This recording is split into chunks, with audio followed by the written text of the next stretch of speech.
Glórias ao nome do Senhor. Estaremos recebendo o pastor Lucas Brito, que estará aqui ministrando a palavra do Senhor. Quem veio ouvir uma palavra da parte de Deus?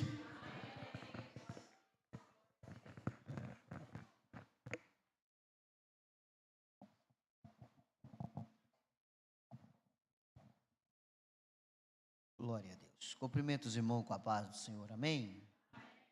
Grato a Deus por mais essa oportunidade que o Senhor Deus nos concede de estarmos na sua presença para podermos adorar e bendizer o teu santo nome. Enquanto eu externo meus agradecimentos, abra a vossa Bíblia no livro de Esdras, capítulo de número 7 e versículo de número 10. Esdras, capítulo 7 e versículo de número 10. Quero louvar o Senhor por essa oportunidade de estarmos aqui, cultuando junto com os irmãos, né? Tive a primeira vez com a minha esposa no trabalho das irmãs e aqui na igreja, né? É a segunda vez e a outra foi no encontro de casais. Foi uma benção. Louvar a Deus pela vida do pastor Wesley, sua esposa, e na pessoa do pastor Wesley eu cumprimento toda a diretoria e toda a igreja em nome do Senhor Jesus. Louvar a Deus pela vida da minha esposa, minha companheira, que sempre está comigo. Aonde eu estou, ela está me acompanhando. É o meu braço forte, amém? Só tenho que louvar a Deus pela vida dela. Minhas filhas estão em casa, está na igreja cultuando o Senhor lá em Dolabella com o pastor Robson, tá? Trago a paz dela para toda a igreja. Deus abençoe. Tenho dificuldade com essas primeiras palavras, irmãos, amém? Que Deus venha nos abençoar, amém? Quem achou Esdras capítulo 7, versículo de número 10, diga amém. Que diz assim a palavra do Senhor: porque Esdras tinha preparado o seu coração para buscar a lei do Senhor e para cumprir e para ensinar em Israel os seus estatutos e os seus direitos. Senhor Deus e Pai, estamos aqui, Senhor, mais uma vez, para poder te adorar e bendizer o teu santo nome. Deus, fala mais uma vez conosco, continue falando com a tua igreja. Somos apenas instrumento nas tuas mãos para poder servir a tua obra. Em nome do Senhor Jesus, amém. Os irmãos podeis assentar adorando o Senhor Jesus. Glória a Deus. Queridos, o livro de Esdras narra uma excelente história essa que vai trazer para nós alguns ensinamentos que vai deixar para a nossa vida. Lendo o livro de Esdras, quando nós saímos no final do capítulo de 2 Crônicas, nos seus últimos versículos 22 a seguir, e quando você entra para o livro de Esdras, logo no seu primeiro capítulo, nos seus 2 primeiros versículos, repete a mesma coisa que Crônica nos seus últimos capítulos está escrevendo. Agora, Esdras começa a narrar e escrever, mas quando você lê o livro de Esdras, você vai ter um pouquinho de dificuldade de entender, porque Esdras não está escrito em uma ordem cronológica, mas você lendo um pouquinho com atenção, você vai conseguir logo entender a ordem cronológica de Esdras. A sua primeira ordem está no capítulo 4, do versículo 1 ao versículo 5. A segunda ordem é do capítulo 4 ao versículo 24. A terceira ordem é o capítulo 5. A quarta, capítulo 6. E a quinta, capítulo 4, versículo 6 ao 23. Fazendo essa observação, nós vamos conseguir entender o que Esdras está querendo narrar. Mas, dentro da história de Esdras, ele vai trazer uma leva com ele, vindo da Babilônia, para poder restaurar Jerusalém. Todos são conhecedores da história, mas aqui Deus quer tratar com o seu povo, quer cuidar da sua casa. Tradicionalmente atribui o livro de Êxodo, sacerdote e escriba. Esse livro foi escrito aproximadamente entre 538 a 457 anos antes de Cristo.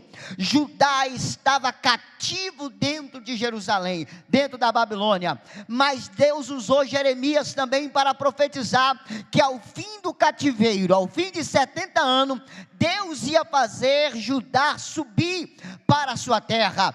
Quando a Babilônia cai, Deus vai usar uma pessoa menos improvável para poder fazer o seu povo subir, e mais uma vez cumprindo a palavra do Senhor, que até Isaías já tinha profetizado.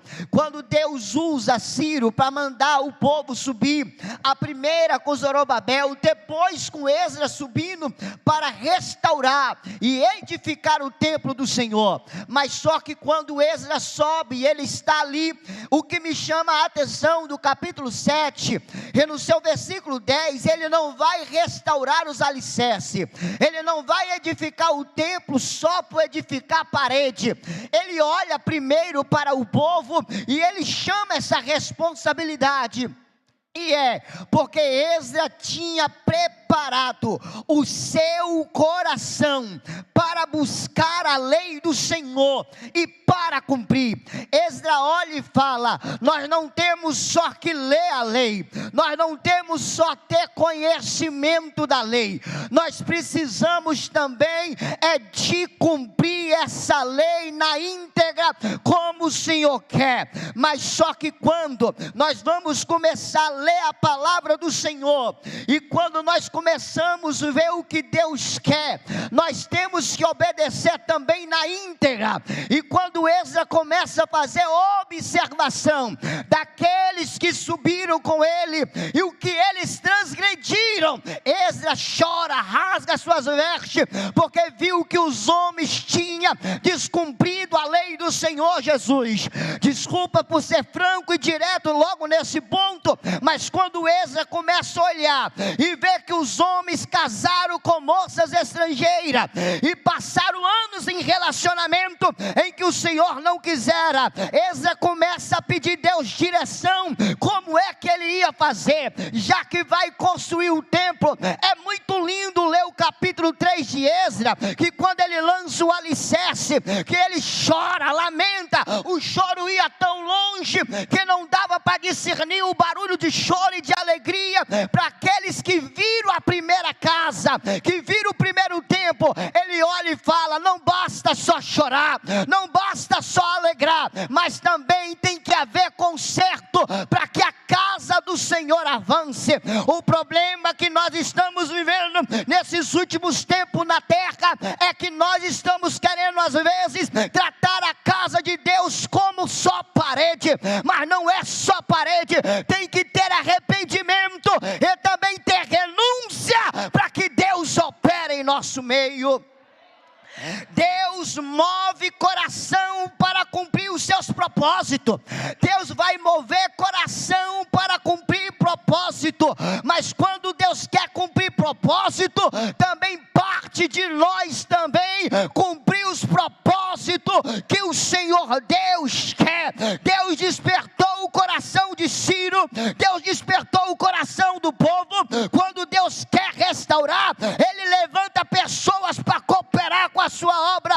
Nenhuma oposição consegue parar o avanço da obra de Deus nessa terra. A palavra já está escrita: a porta do inferno não prevalecerá contra a minha igreja. Aleluia.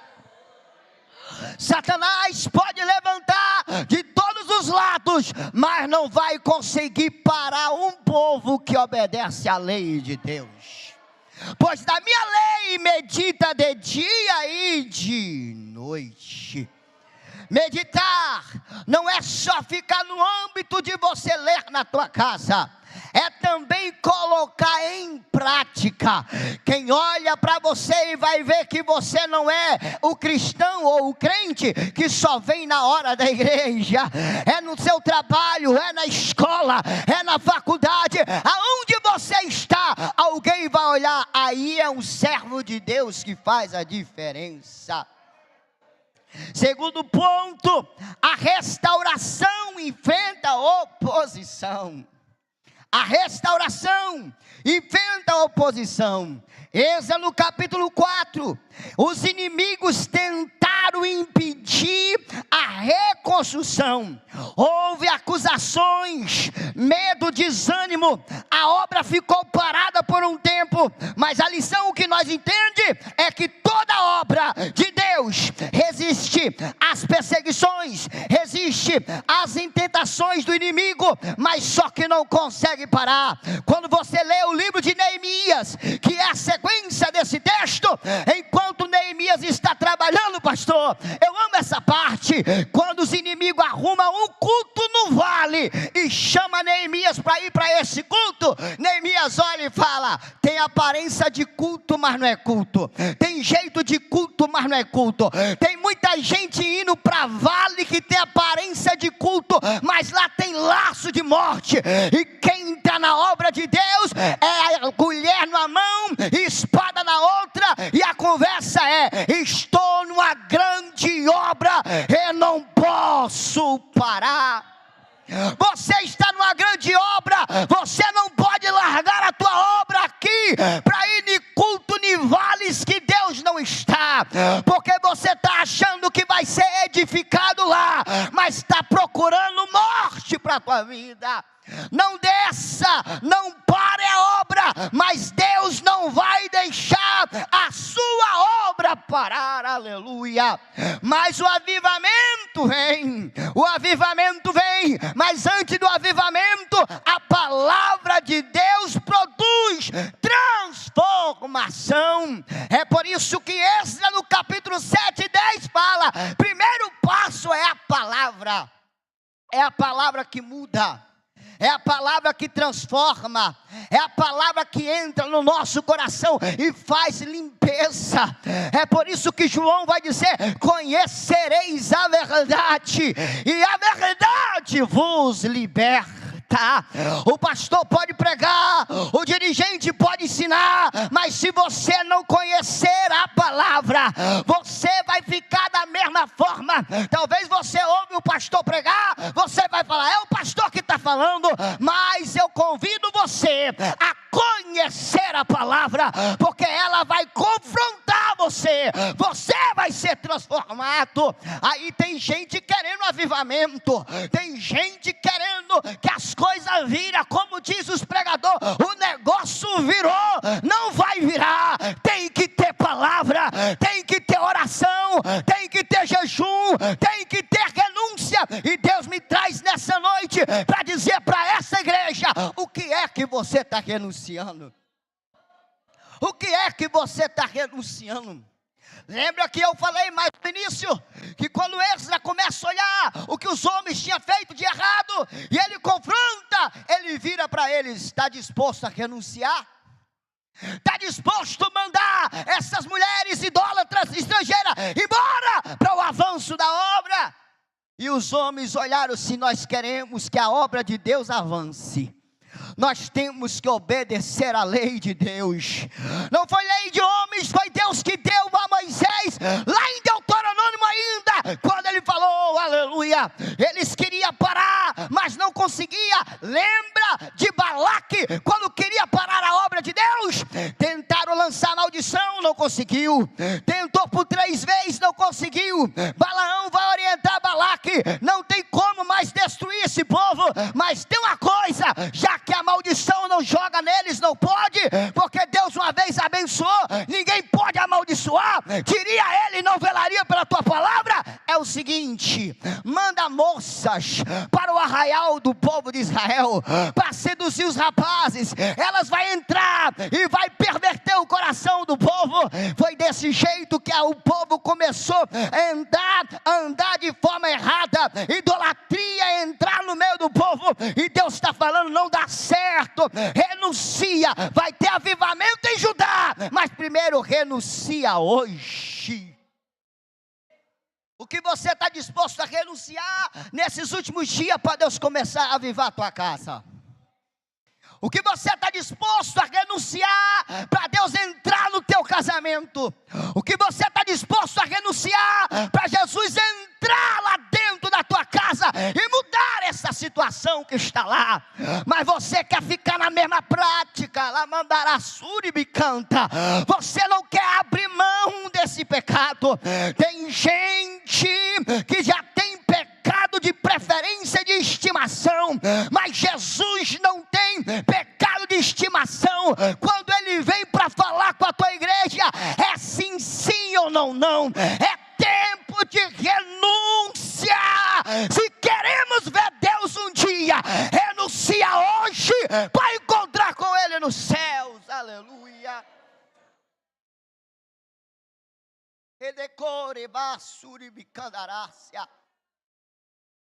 Não dá para viver de aparência. Já que nesses últimos tempos, pastor Wesley, é moda dizer que é crente. É moda dizer que sou crente. Que ser crente, ser cristão não é moda da última vez, da última era, não. Ser cristão é renunciar. Vir para a igreja não é um programa de final de semana. Vir para a igreja é entrega total, aleluia. Não dá para vir pela metade, não dá para vir pela metade. Ou eu venho de corpo, alma e espírito e me derramo na presença dele, ou você vai entrar vazio e sair vazio, aleluia. E nesses últimos dias, Deus está chamando o teu povo para vir se render a ele por completo. Não dá para você ficar exigindo só do dirigente, não dá para você ficar exigindo só do pregador. E Deus está virando para você e está dizendo: o que é que você tem para me entregar? O que é que você tem para colocar no altar? É entrega. Não dá para ser uma coisa aqui e ser outra coisa lá fora. Renuncia hoje para amanhã o avivamento vir na tua casa. Canta bonito aqui, mas em casa desobedece pai. Canta aqui, mas desobedece a mãe. Canta aqui, mas na boca só tem palavras torpes. Canta aqui, fala em mistério, é bonito demais, mas o comportamento lá fora não condiz com o que apresenta aqui. Isso não é evangelho. O evangelho traz mudança, traz transformação.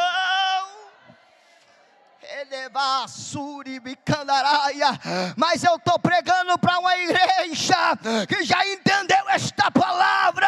Ela está no coração.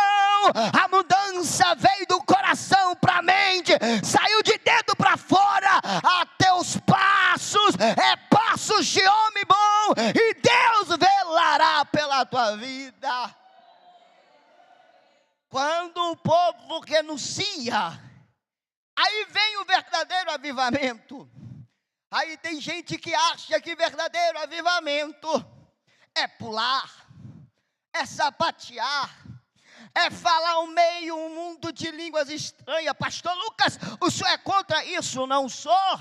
Eu sou pentecostal, até porque da onde eu venho, a Assembleia de Deus na Bahia, é ainda adepto desses dons, como aqui também é, aleluia.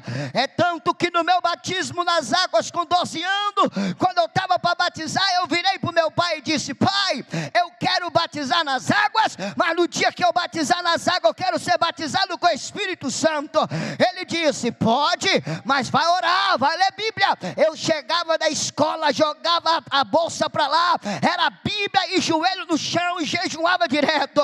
No dia do batismo, no mês de junho, eu lembro até hoje, eu só lembro na hora que eu entrei no tanque, aleluia, para ser batizado, porque quando eu vi, eu estava no meio da igreja, sendo batizado com o Espírito Santo.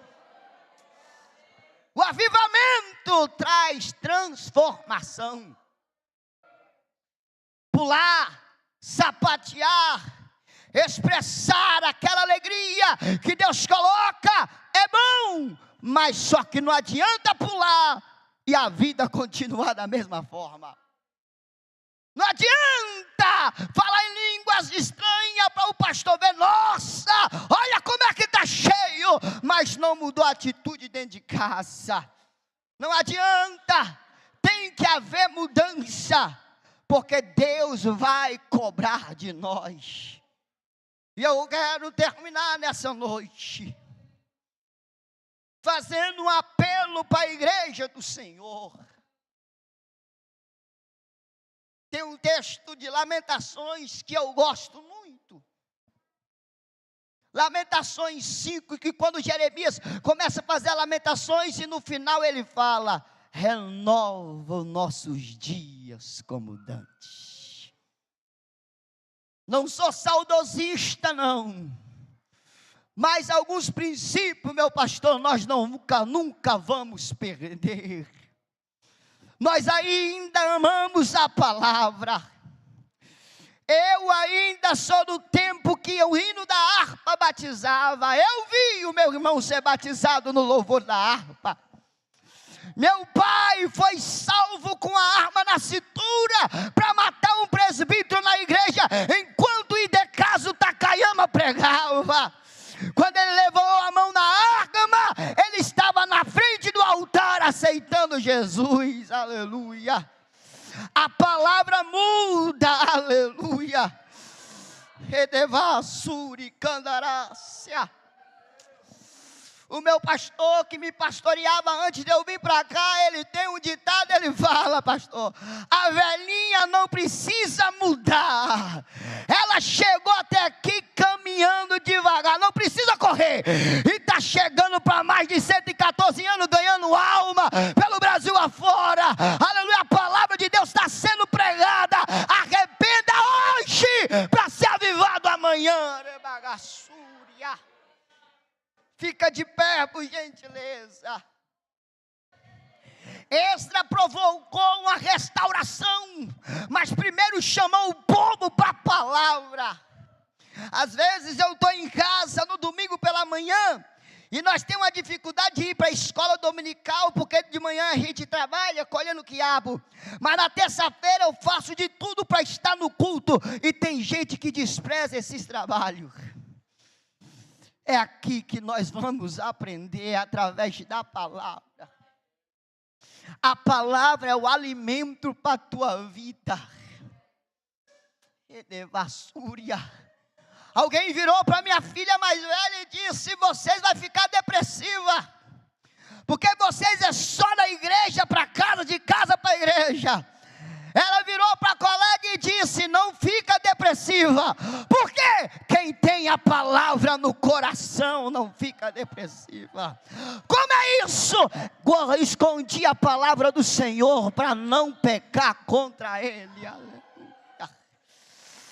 Aqui é o melhor ambiente para Deus te curar. Aqui é o melhor ambiente para Deus sarar as tuas feridas. Cura na alma. Eu sei que a depressão tem 2 estágios, tanto físico que os médicos tratam, mas também tem o espiritual que Deus também trata. Aleluia. Deus usa os homens, mas também Deus ainda cura. Deus trata esse tempo de depressão, esse tempo de ansiedade. Deus vai tirar da tua casa. Levante a mão para o altar e eu entrego o microfone. Elevassuri bicandaraia. Palavras mal faladas que talvez te machucaram. Ansiedade excessiva, remédio não dão mais jeito, mas a palavra de Deus cura hoje. A palavra de Deus sara, labai, que eleva a súria.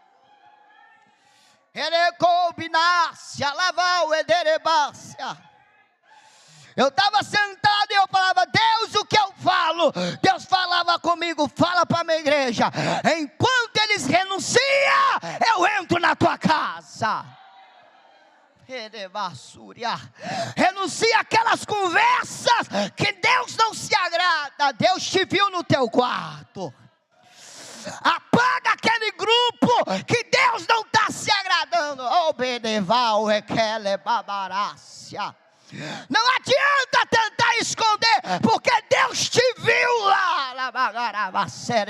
Era 3 horas da madrugada, enquanto você estava com conversa que não devia, Deus te viu lá.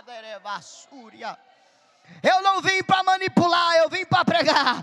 Deus abençoe a tua igreja, nos dá graça, seja com o teu povo, Senhor, fortalece cada dia mais, uma semana de bênção e de paz para a vida dos teus filhos, em nome de Jesus, amém.